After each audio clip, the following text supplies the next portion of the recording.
Hi, this is Lisa Allen, and in this video we're going to go into the particulars of how to curate a post that is intended for backlinking on Wikipedia.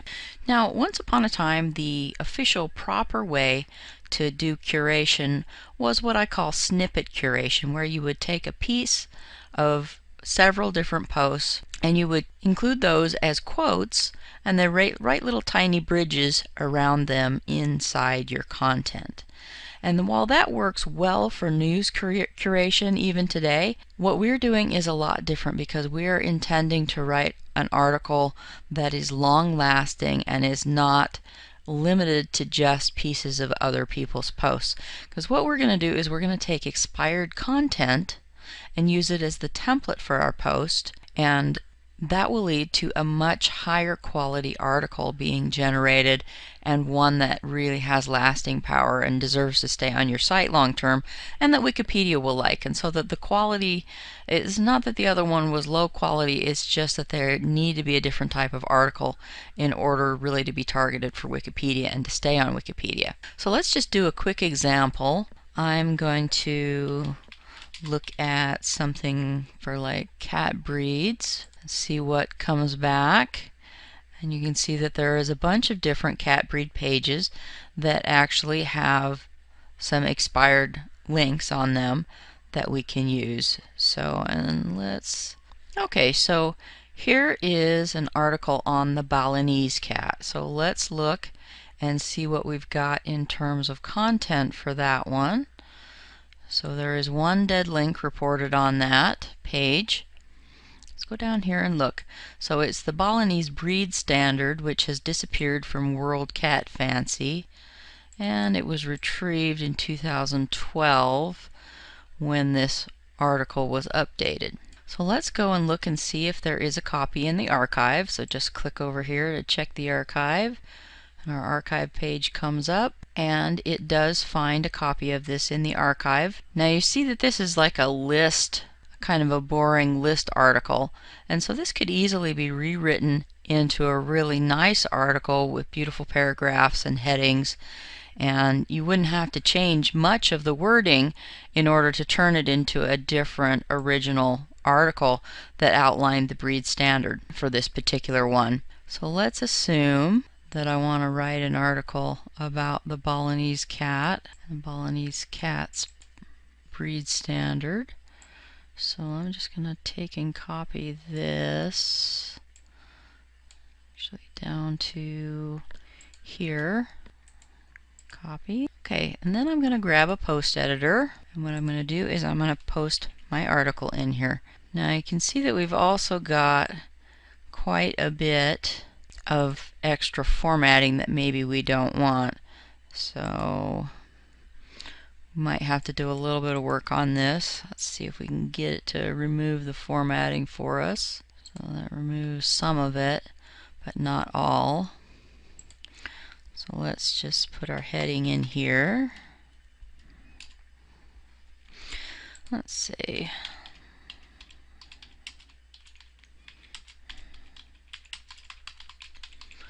So let's just do a little bit of changing there. And we could make a little remark about the breed from information that we read in here or in the Wikipedia article. And we could actually curate a little bit from Wikipedia itself.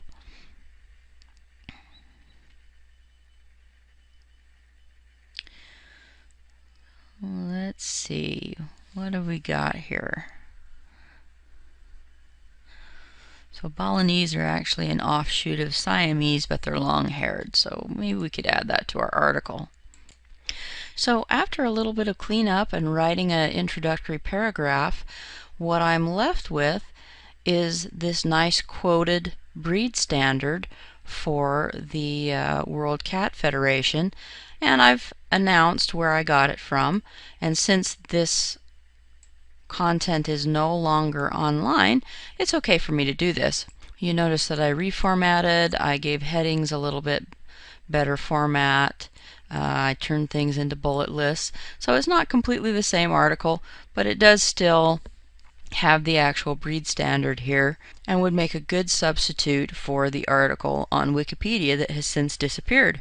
Now, if I wanted to, if this was the kind of article that was suitable for spinning, obviously because the breed standard is very specific, I don't really want to be replacing words, but if I wanted to spin this article to get a more unique version, I can go into the spinner, and you'll notice that it kept the HTML for me, so I don't have to reformat my article. And if I want to add spin tags, it'll go out and get some spin tags for me. You notice that it tells me my quota, and it will come back in just a few seconds with some spin tags. Sometimes it takes it a few.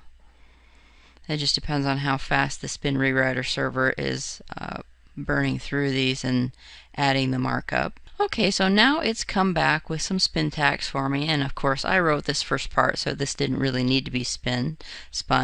But if I had somebody else's article with a lot of other text, this would be one way to turn it more unique and help me rewrite it really quickly without taking up a lot of time. And so once I had the spin tags added, I could go through here and make sure that the words are appropriate and that everything makes sense. And once I've done that, I can get a unique article from this spun version.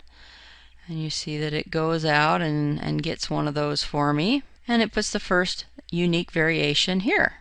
So then I can read through the variation that it's just created for me, make sure everything looks good, that everything makes sense. Now, with curation that's aimed at linking to Wikipedia, you really do want to take care in this phase and make sure that the article does make sense. You don't want any spinning gibberish in the article. Now, also, the spinner in WikiLink Jacker does also have a one-click spin option. And for one-click spin, I would recommend adjusting the settings slightly, because there are spin settings here in the corner that you can use. So do you want it to spin complete sentences? Do you want it to reorder phrases? Do you want it to replace some paragraphs with shorter spun variations of the paragraphs? Do you want it to reorder the paragraphs? So with all of these, you'll want to go, particularly with the synonym confidence level, you want to go to the highest level instead of medium, because that will make it stick the most closely to the meaning, and so you'll have less correction to do of the spinning. Now also, the spinner does have changes to the spin tags format that you can use in case you want to add spin tags for a different spinner that uses different spin tags markers. So once you're happy with the article that you get, just take it and go back, take the one that you like, go back into the source here, and add your spun article back to the source. And then you have a new unique article that is not the same as the content that you used as a template, but the template made it really, really easy and fast for you to create new content that satisfies the needs of Wikipedia for that particular backlink. And so once you're satisfied with it, then you just pick the account that you want to post it on, pick the category from that account, and then select the particular Wikipedia page that you want to use this with. And so then you just click on post, and the post, and so then when you go into the post history, you'll see the post that you just made here in the history with the post URL's link, what type of post, when it was published, the tags, and which account it went to. So then all that's left is to go into the Wikipedia page and replace the link. So that's it for this video on how to curate a post using WikiLink Jacker and create a really awesome article that Wikipedia will be happy to link to, and you'll have that link for a very long time if it's great content. So don't skip on that. Don't skimp on that part, because you really will get a big payoff in making sure that the article is quality, even though it didn't take long. So that's it for this video, and I'll talk to you again in the next video.